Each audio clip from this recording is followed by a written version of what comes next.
Everything begins with ultimate power, subjected to narrow time parameters. The due diligence period in Georgia real estate is one of the most important protections a buyer has in a transaction.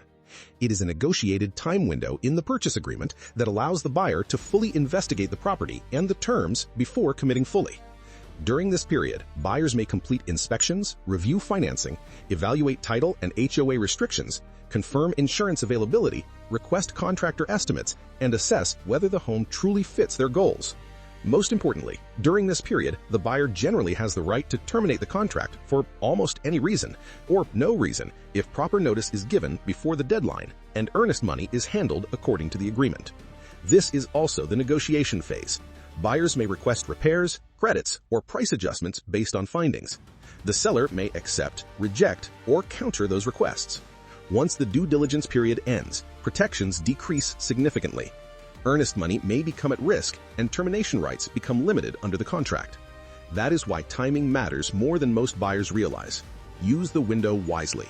Investigate fully. Decide clearly. For real estate guidance, call 706-426-1082. For resources, visit myresidencessold.com.